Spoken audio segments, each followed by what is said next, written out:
হাই বন্ধুসকল, ভিডিঅ'টো আজি ষ্টাৰ্ট কৰিছোঁ মোৰ দেহাৰ পৰাই। এতিয়াও দেহা শুই আছে। মই টিউশ্যন কৰি আজৰি হৈ গ'লোঁ। এতিয়া তাক গুড মৰ্ণিং বন্ধুসকল, বনশ্ৰী নতুন ব্লগ লৈ আপোনালোকক আকৌ স্বাগতম জনাইছোঁ। এয়া আমাৰ মইনা কলিজা উঠি গ'ল। হাই কৈ দিয়া, হাই হাই হাই কৈ দিয়া। অ' ভেৰি গুড। এতিয়া আজি যিহেতু অম্বুবাচী প্ৰথম দিন, তো গা পা ধুই আহি গ'লোঁ। পূজা চূজা দিয়াটো কোনো আজি কাৰবাৰ নহ'বই যিহেতু, গতিকে এয়া এতিয়া চাহ খাম। আপোনালোকক আকৌ পিছত লগ পাই আছোঁ। এয়া মই আটা মাখি ল'লোঁ, এয়া ৰুটি বনাম। মাৰ বোলে কঁঠাল ৰুটি খাব খুব ইচ্ছা গৈছে। এয়া মই ৰুটি বেলি ল'লোঁ, এইফালে তাৱা বহাই দিছোঁ গৰম হ'বৰ কাৰণে।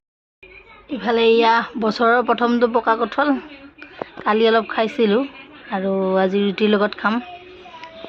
মই ইমান ভাল নাপাওঁ, হ'লেও কিন্তু মাহঁতে বোলে খাব, গতিকে ময়ো খাই চাওঁ দিয়কচোন কেনেকুৱা লাগে। এয়া মই পকা কঁঠাল এৰাই ল'লোঁ। এয়া চাওক আজি কিমান দিনৰ মূৰত ৰ'দ দেখা পাইছোঁ। আৰু এয়া ফুলৰ টাববিলাক মই অলপ ৰ'দত দি দিছোঁ পানীটো টানিবৰ কাৰণে, কাৰণ মানে তলত একচুৱেলি মই ফুটা কৰি দি দিয়া নাই। মানে ভাবিছিলোঁ শুকান দিনত যিহেতু আকৌ পানী টান মাৰে এনেকৈ থাকি যাব বুলি, কিন্তু এতিয়া বাৰিষা যিহেতু পানী সোমাই যায়, মানে সেইটো কাৰণে পানীৰে বেছি ভিজি থাকে। সেইকাৰণে আজি ৰ'দ দিয়াৰ কাৰণে অলপ মানে শুকাব দি দিছোঁ, পানীটো টানিব বুলি। ইফালেও এইকেইটা দি দিছোঁ এনেকৈ।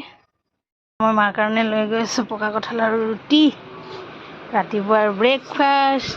আৰু ইফালেকো মই কিবা অলপ বনাই খুৱাই ল'লোঁ। লৈ এতিয়া ময়ো আনিছোঁ কঁঠাল আৰু ৰুটি, খাই লওঁ। খাই এতিয়া আপোনালোকক আকৌ পিছত লগ পাই আছোঁ। আমাৰ চবৰে এটা প্ৰব্লেম চাবচোন, ৰ'দ দিলেও প্ৰব্লেম, বৰষুণ দিলেও প্ৰব্লেম।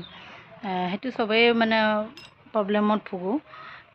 ৰ'দ দিলে বেছি গৰম লাগে গৰমৰ দিনত, আকৌ বৰষুণ দিলে বেছি ৰাস্তা ঘাটৰ অৱস্থা নাইকিয়া হৈ যায়, কানি কাপোৰ নুশুকায়।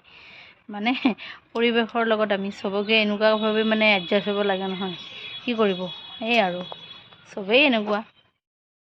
ইফালে এয়া মই ৰান্ধিবৰ কাৰণে আহি গ'লোঁ। এয়া কণী বহাই দিছোঁ, ইফালে বহাই দিছোঁ ভাত, আৰু ইফালে এয়া চব্জি কাটিম, ধুন্দুলি আৰু দাইল বনাম।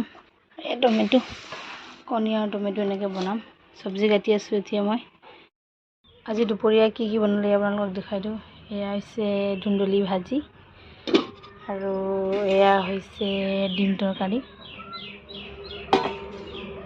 আৰু ইফালে আছে এয়া দাইল, আৰু এয়া বাবুৰ আছে, বাবুৰ দাইল আৰু ডিম। এয়া আজি ইমানেই। আজি চাওক কি ৰ'দ উঠিছে, মানে অৱস্থা চাওক, বতৰ পূৰা নীলা, আৰু ইফালে ৰ'দৰ প্ৰকোপ।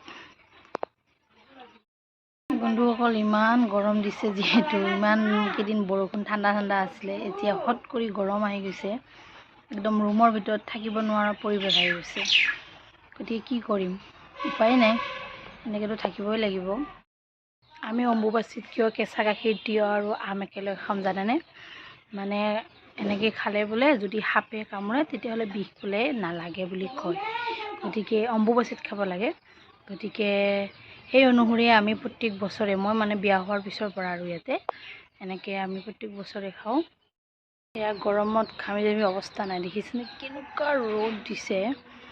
আৰু আমি যে অম্বুবাচীত যে এই যে এনেকৈ কেঁচা গাখীৰ, তিয়ঁহ আৰু আম যে একেলগে খাওঁ, কিন্তু এইটো নিয়ম আমাৰ মাৰ ঘৰৰ ফালে নাই, আৰু সেইকাৰণে গমো পোৱা নাছিলোঁ। কিন্তু বিয়া হোৱাৰ পিছত যেতিয়া ইয়াতে আহিছোঁ তেতিয়াই গম পাওঁ যে এনেকুৱা। গতিকে সেই অনুসৰি যিহেতু মই বিয়া হোৱাৰ পিছত এখন ঘৰৰে নীতি নিয়ম মানি চলিব লাগে, বা লাগে, চব প্ৰত্যেকেই এনেকুৱা। গতিকে সেই অনুসৰি সেইবিলাক নিয়ম মানি গৈ আছোঁ আৰু সময়ৰ লগে লগে।